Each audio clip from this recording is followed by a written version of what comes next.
Eder, Mech, Pallister. Le ultime parole che ci siamo scambiati erano di amore puro e per una settimana almeno di fila l'ultima per quanto ci siamo iscritti. Io le ho fatto qualche rimproverino per non avermi chiamato prima.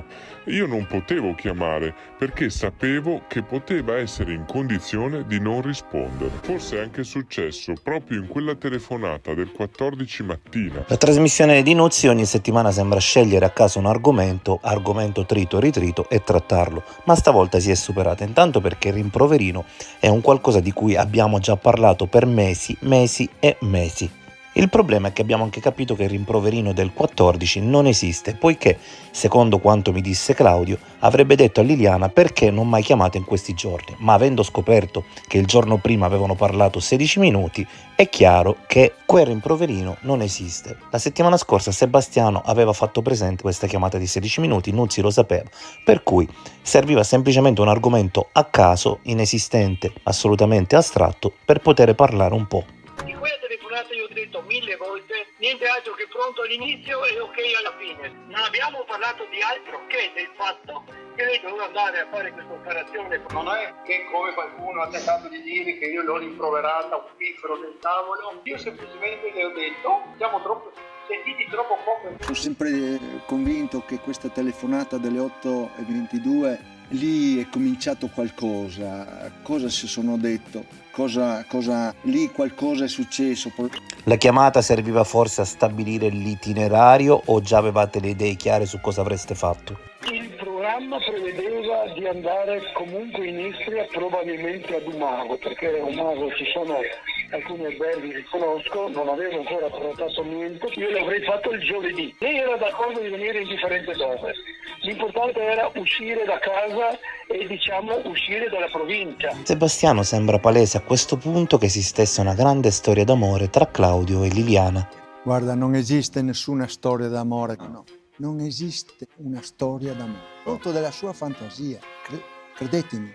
Cioè io piano piano ho ascoltato, ho visto, ma figuriamoci se Liliana, dai, per favore, no, rimprovero, dai, sta dicendo ogni giorno delle cose veramente insensate. Una traccia di DNA sconosciuto sui pantaloni di Liliana potrebbe rientrare tra i sospetti qualche persona ancora non attenzionata? Tutti gli altri, quelli ai quali non è stato preso il DNA, se questo è diverso, potrebbero essere implicati tutti. E lo dico io, qualche persona sconosciuta, una terza, una quarta, una quinta persona. Erano pantaloni che portava spesso Liliana, potrebbero essersi impregnati precedentemente di DNA? Era quella che portava sempre gli piaceva mettere sempre quei jeans lì, sì. Anche perché lei girava molto con gli autobus. Tengo a precisare che mia moglie, prima di lasciare l'appartamento, ha chiuso la porta a chiave, pertanto dovrebbe avere le chiavi di casa. Ma io volevo ritornare un po' sull'aspetto dei vicini. Ma perché giravano per la casa? Hanno portato qualcosa a casa mia? Hanno portato via qualcosa a casa mia? Le chiavi che non ci sono? Ma per farne cosa? Ma come tu vai a casa di uno, tanto che lo conosci e ti prendi la chiave? Ma quale altra stronzata può essere? Ma siamo deficienti? Ma chi è che mette? Solo un Mona può mettere in giro queste cose. Chiaramente dopo il 22 la casa si riempì di telecamere, per cui nessuno avrebbe rischiato entrando lì, troppo pericoloso. Magari però tra il 14 e il 22 forse qualcuno poteva anche farlo quando Sebastiano era via. Sebastiano, di chi potrebbe essere quel nuovo DNA? Questo ce lo diranno le analisi che verranno fatte. Io comunque solo sentire la sua voce, guarda, mi fa dentro una cosa. E poi come si permette lui? Parla di Liliana che non ha neanche titolo. A quale titolo parla? A cosa dice? Tutti hanno creduto alla sua storia, alla sua favola. Non esiste questa storia qua. Liliana andava da lui per dargli una mano, per stargli vicino. Era il presidente della Marathon. Per anni lei faceva sport, faceva maratone. Ma sono cose, guarda, mi hanno anche detto che sono false, ma non mi interessa. La storia è, lui come uomo non può permettersi di parlare di Liliana in quel modo lì. Non è un uomo. Perché non fai un nuovo confronto con lui? Ascolta, io non mi devo confrontare con Claudio, assolutamente.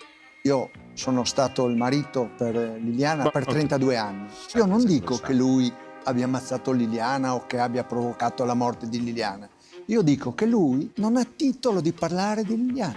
Adesso siamo in un momento estremamente delicato. Noi saremo sentiti dalla procura, ho parlato con l'avvocato l'altro giorno, di conseguenza certe cose non possiamo parlare, capisci? Cioè un contraddittorio, contraddire di cosa?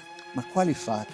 Se sono chiacchiere sue, lui ci ha sviolinato in tutto questo periodo delle storie, delle cose che non hanno prove, che non hanno cose. Non c'è un messaggio esplicito, ti voglio bene, voglio stare con te. Cioè, sono messaggi, parliamo di messaggi tra due amici. Vuoi che ti faccia vedere i telefoni che mando alle mie amiche? Incredibile lapsus, i telefoni che mando alle mie amiche, in realtà abbiamo scoperto proprio che lui dà telefoni alle amiche. Tesoro? Tesoro nel modo di dire, lo dico a tutti. Ci vediamo, guarda, tu dillo pure a Nuzzi. Ho intenzione di tornare a quarto grado e dire a tutti quello che penso. Tutti, ho il sacco pieno per tutti. Altro che presunto amante, fa culo. Capito? Diglielo.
Ehi, non dimenticare di iscriverti a questo canale.